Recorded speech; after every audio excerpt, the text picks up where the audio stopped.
اور آپ بار بار اس بات کا ذکر کیوں کر رہے ہیں کہ ہم بہت بڑے قبیلے کے ہیں؟ صاحب اگر آپ بڑے قبیلے کے ہیں تو پتہ ہوگا سارے علاقے کو آپ کتنا لوگوں کا خیال کرتے ہیں، آپ کس قدر محبت کرتے ہیں، آپ کا انداز کریمانہ کس طرح کا، پھر آپ کو بتانے کی کوئی ضرورت نہیں ہوتی، پھر خود بخود خبر ہوتی ہے۔ حضرت سیدنا ابو ذر غفاری رضی اللہ تعالیٰ عنہ، قبیلہ بنو غفار ایک بڑی شاخ تھی قبیلوں میں سے، جو لوگ اس زمانے میں مالدار قبیلوں سے تعلق رکھتے تھے ان میں سے ایک بڑا نام تھا۔ ساری زندگی چودراہٹ کی، لیکن میلاد ایک انقلاب کا نام ہے۔ میں میلاد منانے والے دوستوں سے گزارش کرتا ہوں کہ آپ ہر سال میلاد منائیں، اور ہر سال میلاد کے بعد آپ تھوڑے بدل بھی جائیں، یعنی تھوڑے سے بدل جائیں۔ کچھ لوگ کہیں یار یہ داڑھی میں نے 12 ربیع الاول والے دن رکھی تھی، یہ میری میلاد والی داڑھی ہے، اور داڑھی رکھیں بھی نبی پاک کی مرضی کی۔ کس کی مرضی کی؟ نہ ناراض ہو جائے جی میں ٹور چلا، بس کس مرضی کی جی؟ اپنی مرضی کے نہیں۔ داڑھی کا وزن کو نہیں ہوتا کہ پوری مٹھی رکھیں گے تو آپ کو کوئی دقت ہوگی، کوئی وزن نہیں، پوری رکھیں، جو حضور کا طریقہ مبارکہ ہے جو ہمیں ملتا ہے اس پر آپ توجہ فرمائیں۔ تو میں جو بات عرض کرنے جا رہا ہوں وہ میلاد انقلاب ہے۔ حضور سید عالم صلی اللہ علیہ وسلم کی بارگاہ میں آنے سے پہلے لوگ کچھ اور ہوتے تھے، اور یہاں سے ہو کے جاتے تھے تو پھر ان میں تبدیلی آتی تھی۔ میں سارا دن کرامتیں سناؤں نا کسی کو اپنے پیر صاحب کی اور اپنے گھر میں بھی کہ میرے حضرت بڑے، میرے استاد بڑے، لیکن بیوی کے ساتھ اگر میں ترش لہجے میں بات کروں گا تو وہ کہے گی یہ سکھاندے نے تینوں پیر صاحب، دوست کہیں گے یہ سکھاتے ہیں آپ، تو آپ کی کہانیاں نہیں چلتی، آپ کا کردار چلتا ہے۔ حضرت ابو ذر غفاری رضی اللہ تعالیٰ عنہ فرماتے ہیں چونکہ میں چودھری تھا، سیدنا بلال حبشی رضی اللہ تعالیٰ عنہ کے پاس میں بیٹھا تھا، کسی بات میں بات آگے بڑھی اور بڑھتے بڑھتے بات شکرنجی تک چلی گئی، رائے کے اختلاف نے باتوں میں تلخی پیدا کر دی، اور جب تھوڑے لفظ اور تیز ہوئے تو میں نے انہیں کہہ دیا چپ کر، تو ابشن کا بیٹا ہے۔ کس کے بیٹے تھے حضرت بلال؟ کہتے ہیں جب انہوں نے مجھے کہا تو میرا دل بڑا ٹوٹا، لیکن میں نے ارادہ کیا کہ میں نے حضور کی بارگاہ میں نہیں عرض کرنی، اب ہر بات کی ہم حضور کی بارگاہ میں شکایت کریں۔ لیکن میں جا کے مسجد میں بیٹھا اور جب سرکار آئے نا، ارادہ نہیں تھا کہ عرض کروں گا، لیکن حضور کا چہرہ دیکھا تو دکھ میرا خود ہی تازہ ہو گیا۔ رونے کا بھی تو تب ہی مزہ آتا ہے نا کوئی اپنا ملے تو۔ فرماتے ہیں کہ میرے آنسو نا بغیر اختیار کے چھلک پڑے اور میں کھل کے روئے، کھل کے۔ قربان جاؤں محبوب کے بھی حضور نے پاس نہیں بلایا، بلکہ نبی پاک اٹھ کے خود میرے پاس آئے اور مجھے کندھوں سے پکڑ کے سینے سے لگایا، اور جب میں کھل کے رو لیا تو حضور میرے آنسو پوچھنے لگے۔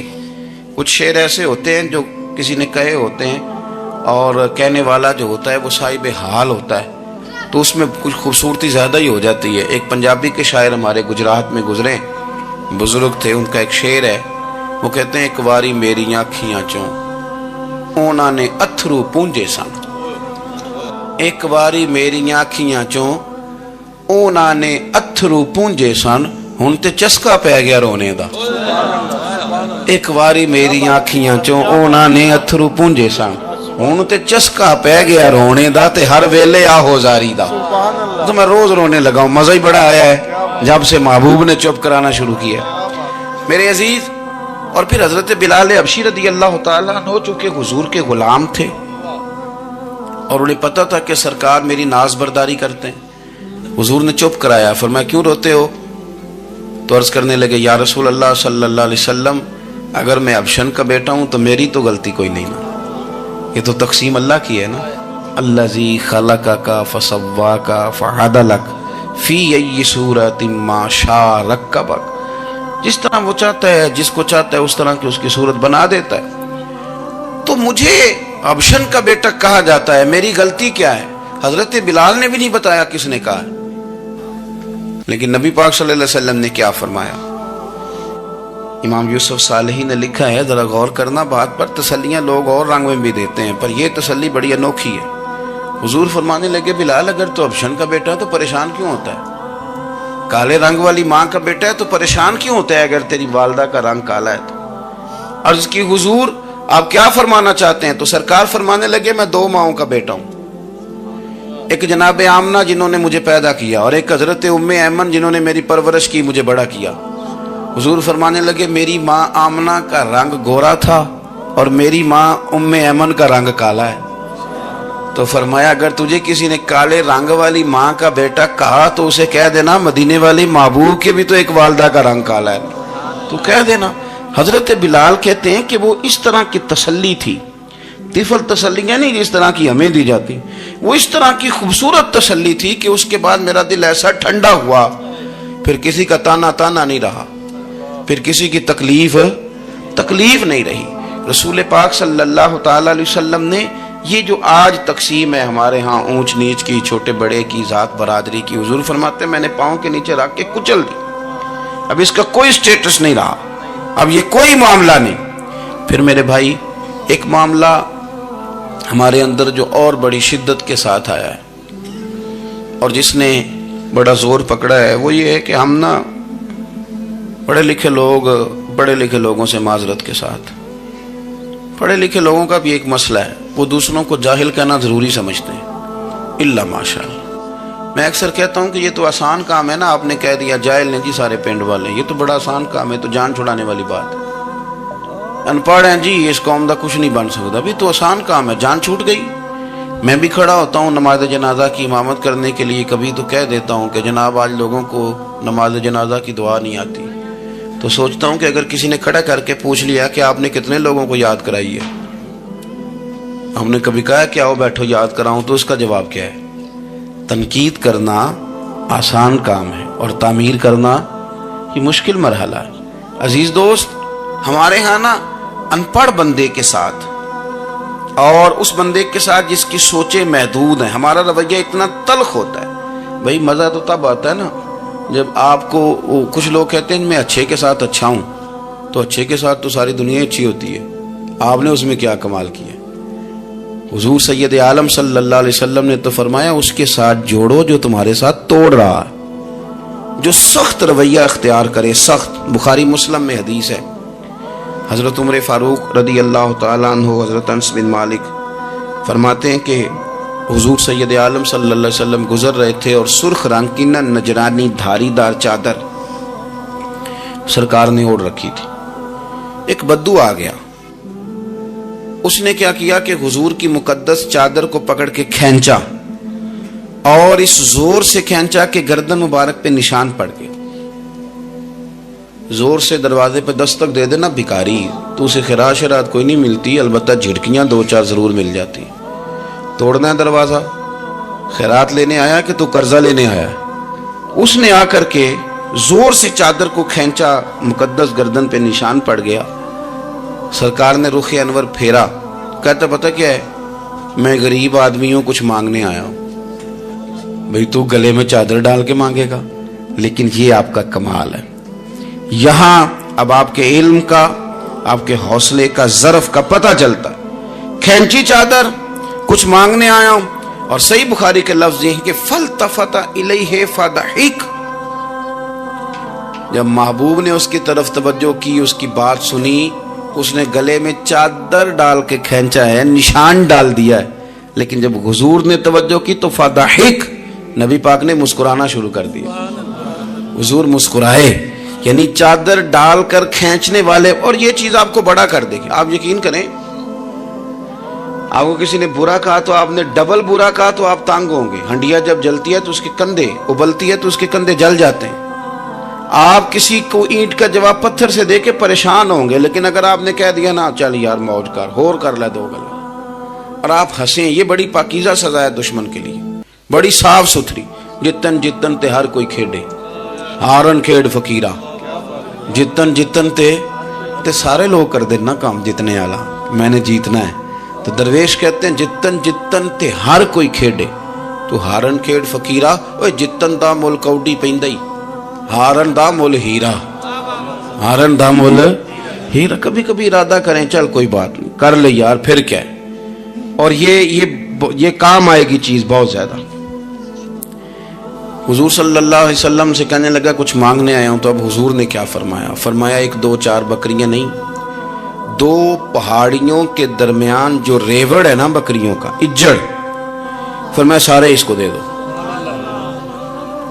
اب اس نے وہاں تو کوئی جملہ نہیں کہا, گھر چلا گیا اپنے گاؤں قبیلے, اور وہاں جا کے لوگوں سے کہنے لگا سارے ادھر بیٹھے ہو,